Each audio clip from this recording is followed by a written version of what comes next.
Assalamualaikum warahmatullahi wabarakatuh.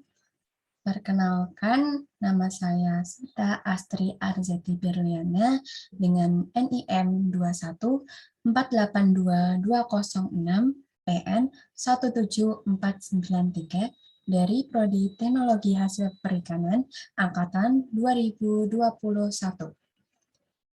Jadi di sini saya akan menjelaskan tentang penugasan ujian tengah semester yang ditujukan untuk memenuhi mata kuliah Statistika Pertanian kelas A yang diampu oleh Bapak Irwan Endaryanto dan Ibu Oki Almas Amalia.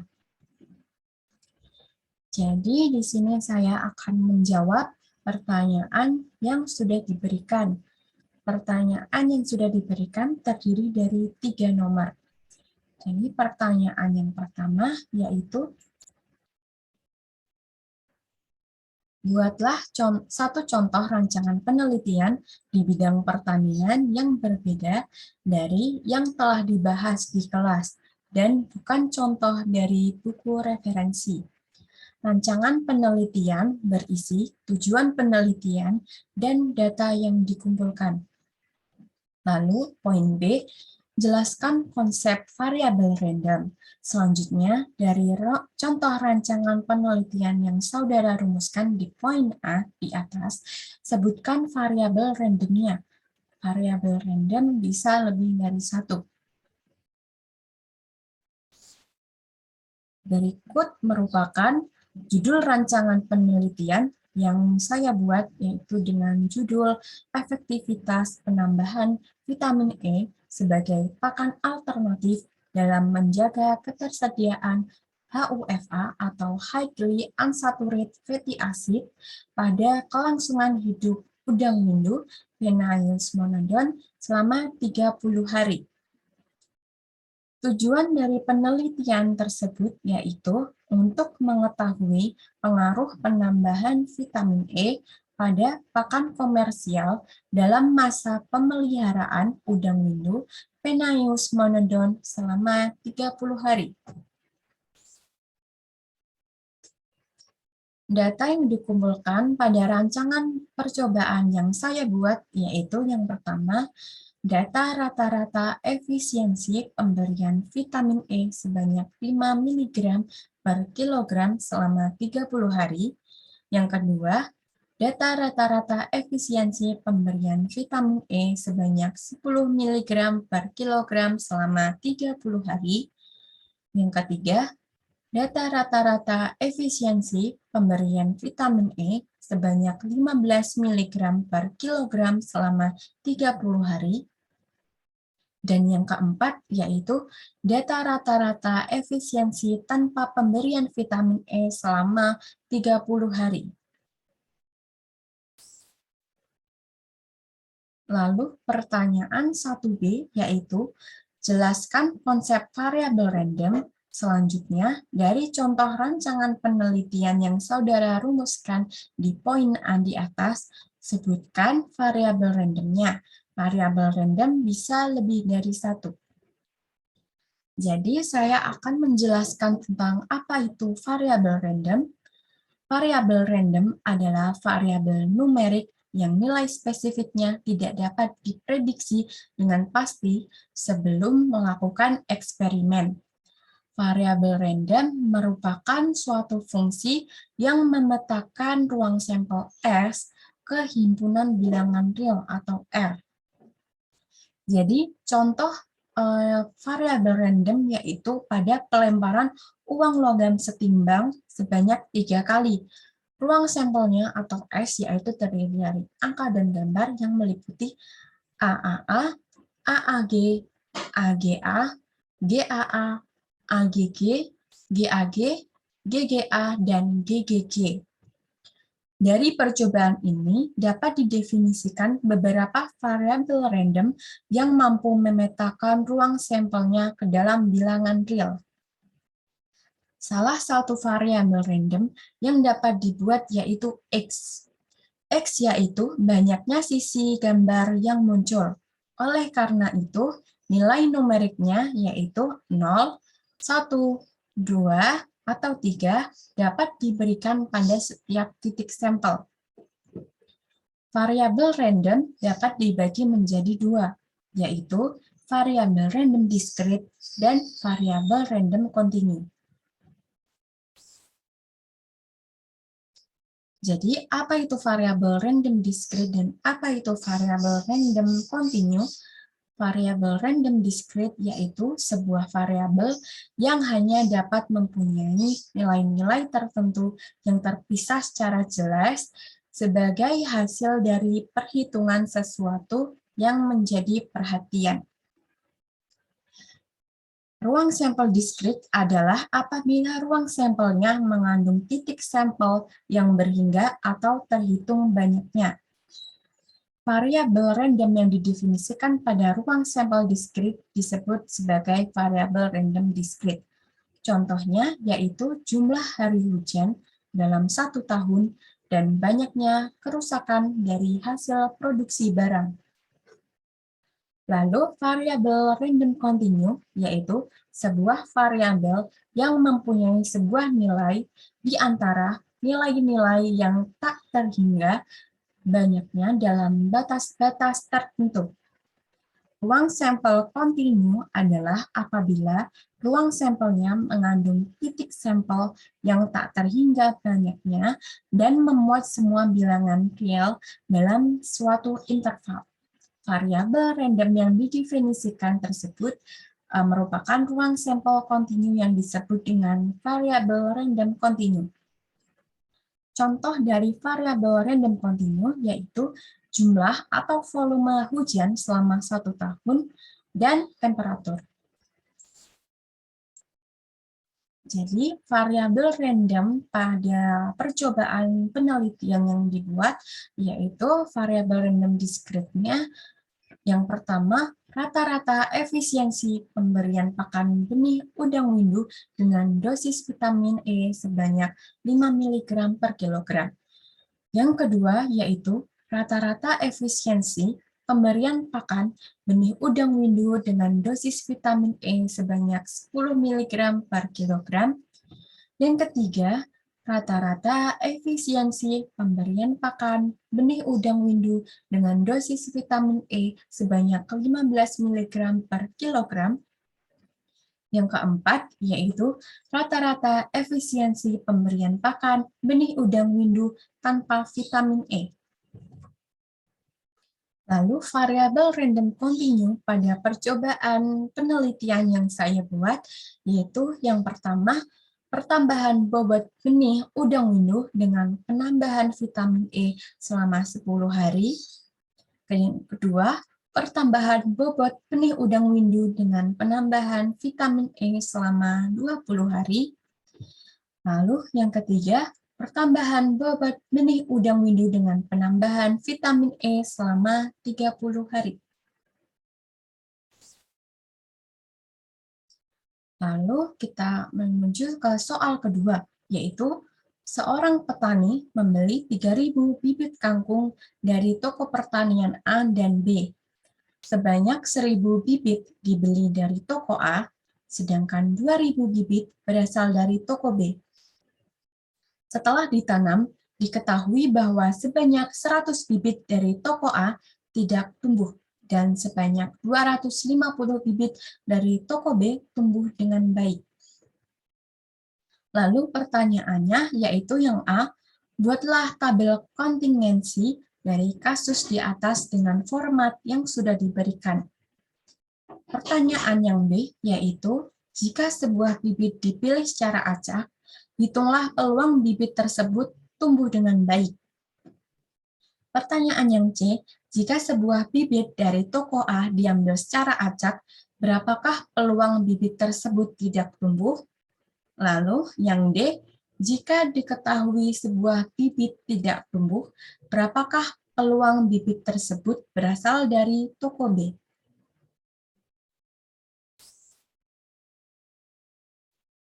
Lalu pertanyaan yang pertama yaitu buatlah tabel kontingensi dari kasus di atas dengan format yang sudah disediakan seperti tabel di bawah ini. Jadi pertanyaan yang Tadi diketahui seorang petani membeli 3.000 bibit kangkung dari toko pertanian A dan B, sehingga bisa kita masukkan pada tabel total dari toko A dan toko B. Lalu, sebanyak 1.000 bibit dibeli dari toko A, maka dapat diisi pada tabel total dari toko A.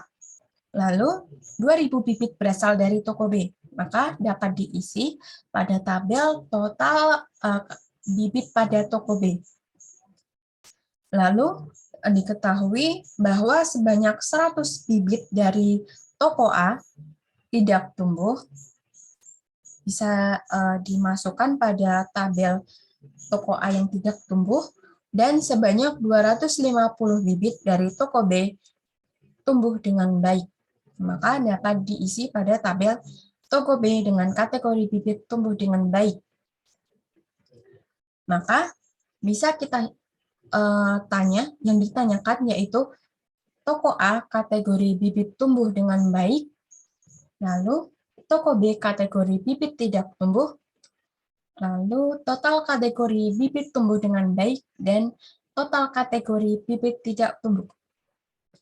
Lalu toko A kategori bibit tumbuh dengan baik dapat dihitung dengan total toko A dikurangi bibit tidak tumbuh pada toko A, yaitu 1.000 dikurangi 100, maka dapat diperoleh yaitu 900 bibit dengan kategori bibit tumbuh dengan baik pada toko A. Lalu pada toko B kategori bibit tidak tumbuh dapat dihitung dengan pengurangan total toko B dikurangi bibit tumbuh dengan baik pada toko B, yaitu 2.000 dikurangi 250, sehingga diperoleh 1.750 yang merupakan kategori bibit tidak tumbuh pada toko B. Lalu dapat dihitung total kategori bibit tumbuh dengan baik dengan cara penjumlahan bibit tumbuh dengan baik antara toko A dijumlahkan dengan bibit tumbuh dengan baik pada toko B, yaitu 900 ditambah 250, sehingga diperoleh 1.150 kategori bibit tumbuh dengan baik. Lalu, menghitung total kategori bibit tidak tumbuh, yaitu dengan penjumlahan bibit tidak tumbuh pada toko A, dan dijumlahkan dengan bibit tidak tumbuh pada toko B, yaitu 100 ditambah 1.750, sehingga diperoleh 1.850 kategori bibit tidak tumbuh pada semua toko. Selanjutnya, pertanyaan yang B, yaitu, jika sebuah bibit dipilih secara acak, hitunglah peluang bibit tersebut tumbuh dengan baik. Maka kita bisa lihat pada tabel yang disajikan, yang dipertanyakan yaitu peluang bibit tumbuh dengan baik. Maka dapat dihitung dengan pembagian antara total bibit tumbuh dengan baik dibagi total bibit yang dibeli. Total bibit tumbuh dengan baik yaitu diperoleh 1.150 dibagi total bibit yang dibeli yaitu sebanyak 3.000, sehingga diperoleh 1.150 dibagi 3.000 dan dapat disederhanakan menjadi 115/300 dan dapat disederhanakan lagi menjadi 23/60. Lalu pada pertanyaan nomor 2 yang C, yaitu jika sebuah bibit dari toko A diambil secara acak, berapakah peluang bibit tersebut tidak tumbuh? Kita bisa lihat pada tabel yang sudah disajikan di bawah, maka yang dipertanyakan yaitu peluang bibit tidak tumbuh. Dapat kita hitung dengan pembagian antara total bibit tidak tumbuh pada toko A dibagi total bibit toko A. Maka total bibit tidak tumbuh pada toko A yaitu 100 bibit dibagi total bibit toko A yaitu 1.000 bibit. sehingga diperoleh 100/1000, yaitu 1/10.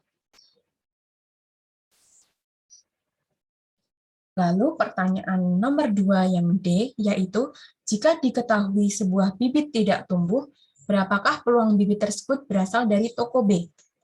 Dapat kita lihat tabel yang disajikan di bawah ini. Lalu yang dipertanyakan yaitu peluang bibit berasal dari toko B.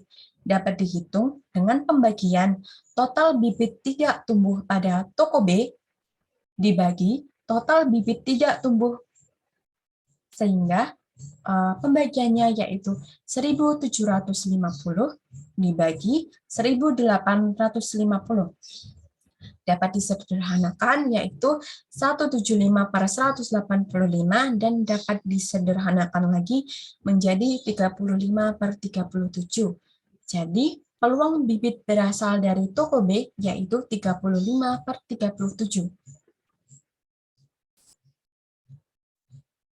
Lalu pertanyaan nomor 3A yaitu jelaskan untuk kasus seperti apa distribusi Poisson digunakan.